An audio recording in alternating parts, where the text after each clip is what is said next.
નમસ્કાર દોસ્તો, સ્વાગત છે તમારું મારા નવા વિડીયોમાં। હું છું તમારો હોસ્ટ કૃષ્ણા। દોસ્તો, ક્યારેક જિંદગી આપણી સાથે એવો ખેલ કરે છે કે આપણે ભીતરથી તૂટી જઈએ પણ બહારથી હસતા રહીએ। આજે મારી સામે બેઠા છે 70 વર્ષના કાનજીભાઈ, સુરતના એક સાદા શિક્ષક જેમની જૂની સ્કૂટર પર લોકો હસ્યા, ગરીબીની મસ્કરી કરી, પણ એ જ માણસે એવું કામ કર્યું જે ઘણા ન કરી શકે। આ ફક્ત એક સ્ટોરી નથી, આ એક જીવનનો પાઠ છે। તો ચાલો સીધા સાંભળીએ આપણે કાનજીભાઈને।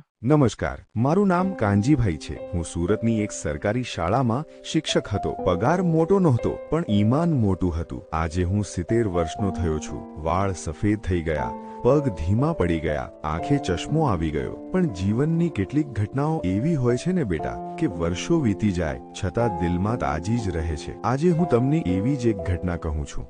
મારી પાસે એક જૂની સ્કૂટર હતી, એટલી જૂની કે ક્યારેક સ્ટાર્ટ કરવા માટે 3-4 કિક મારવી પડે, અને એનો અવાજ તો એવો કે ગલીમાં પ્રવેશું એટલે લોકો કહે, લ્યો કાનજી માસ્તર આવી ગયા। મારા માટે એ સ્કૂટર ફક્ત વાહન નહોતું, એ મારી મહેનતની નિશાની હતી। પણ દુનિયા મહેનત નથી જોતી બેટા, દુનિયા ફક્ત દેખાવ જોતી હોય છે। એક દિવસ શાળામાંથી છૂટ્યા પછી હું પાર્કિંગમાં ગયો। બહાર 2 યુવાન શિક્ષકો ઊભા હતા, નવા જોડાયા હતા, સ્ટાઇલિશ કપડાં, નવી બાઇક। એક બોલ્યો, અરે કાનજીભાઈ, તમે હજી આ જ સ્કૂટર ચલાવો છો? તમારો દીકરો તો કમાઈ રહ્યો છે ને? બીજો હસીને બોલ્યો, માસ્તર હોવ એટલે ગરીબી તો આવવાની જ। બંને હસી પડ્યા। એમણે મજાકમાં કહ્યું, પણ બેટા, ગરીબ માણસ માટે મજાક પણ તીક્ષ્ણ તલવાર જેવી હોય છે। બહારથી સ્મિત આપ્યું, પણ અંદરથી દિલ ઘાયલ થઈ ગયું। હું ઘરે આવ્યો, બા દરવાજે ઊભી હતી। એણે તરત ઓળખી લીધું કે કંઈક થયું છે। કાનજી, આજે એટલા શાંત કેમ છો? મેં કહ્યું, કંઈ નહીં, પણ આંખો બધું કહી દેતી હતી। બાએ મારા ખભા પર હાથ રાખ્યો અને ધીમે બોલી, કાનજી, લોકો શું કહે છે એ સાંભળશો તો જીવી નહીં શકો। સારા દિવસ હોય કે ખરાબ, માનવતા અને ઈમાન ક્યારેય ન છોડતા। એ રાતે હું ઘણો વિચારતો રહ્યો, શું ખરેખર ગરીબી શરમની વાત છે, કે માણસનું દિલ ગરીબ હોવું શરમની વાત છે? થોડા દિવસ પછીની વાત છે। સુરતમાં ભારે વરસાદ પડ્યો હતો।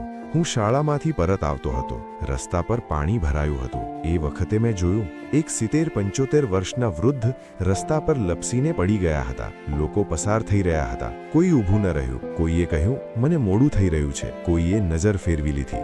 મારે અંદરથી અવાજ આવ્યો, કાનજી, જો તું પણ પસાર થઈ જઈશ તો તારી શિક્ષિકાઈ શેના કામની? હું તરત સ્કૂટર સાઈડમાં મૂકી દોડી ગયો। કાકા, તમને વાગ્યું છે? એ વૃદ્ધના કપડાં ભીંજાઈ ગયા હતા, હાથ કપાઈ રહ્યો હતો। એમણે ધીમે કહ્યું, બેટા, પગ સરકી ગયો, ઊભું નથી રહી શકાતું। હું એમને સહારો આપ્યો, ઓટો રોક્યો, હોસ્પિટલ લઈ ગયો। ડૉક્ટરને કહ્યું, પૈસાની ચિંતા ન કરો, પહેલાં સારવાર કરો। એ વખતે 2 યુવાન છોકરાઓ ત્યાંથી પસાર થઈ રહ્યા હતા। એમણે મને જોઈને હસીને કહ્યું, અરે માસ્તર, હવે રસ્તા પરના લોકોની સેવા કરો છો?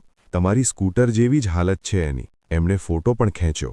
મને એક ક્ષણ માટે ગુસ્સો આવ્યો, પણ પછી વિચાર્યું, મારું કામ મદદ કરવાનું છે, જવાબ આપવાનું નહીં। 2 દિવસ પછી હું ફરી હોસ્પિટલ ગયો। વૃદ્ધ કાકા હવે બેડ પર બેઠા હતા। એમની બાજુમાં એક સૂટ બૂટમાં માણસ ઊભો હતો। એમણે પૂછ્યું, તમે કાનજીભાઈ છો? મેં કહ્યું, હા। એ માણસે તરત હાથ જોડ્યા, આ મારા પિતા છે, અમે સુરતના ટેક્સટાઇલ વેપારી છીએ। પપ્પા છેલ્લા અઠવાડિયાથી ગુમ હતા, તમે એમને બચાવ્યા એ માટે આભાર। હું આશ્ચર્યચકિત રહી ગયો। એમણે એ કવર મારી હાથમાં આપ્યું। આ શું છે? મેં પૂછ્યું। એ બોલ્યા, આ કોઈ ભેટ નથી, આ અમારી કૃતજ્ઞતા છે। હું ઘરે આવી કવર ખોલ્યું, એમાં 15 લાખ રૂપિયાનો ચેક હતો। મારા હાથ કંપી ગયા, આંખોમાં પાણી આવી ગયું। બા સાવે બેઠી હતી। એણે સ્મિત સાથે કહ્યું, જો કાનજી, ભગવાન બધું જુએ છે, તમે સારો કામ કર્યો, એનું ફળ મળ્યું। પછી મેં એ પૈસામાંથી મારી જૂની સ્કૂટર બદલી નાની કાર લીધી, થોડા પૈસા દીકરાના ધંધામાં મૂકી દીધા, અને બાકીના પૈસા શાળાના ગરીબ વિદ્યાર્થીઓ માટે સ્કોલરશિપમાં લગાવ્યા।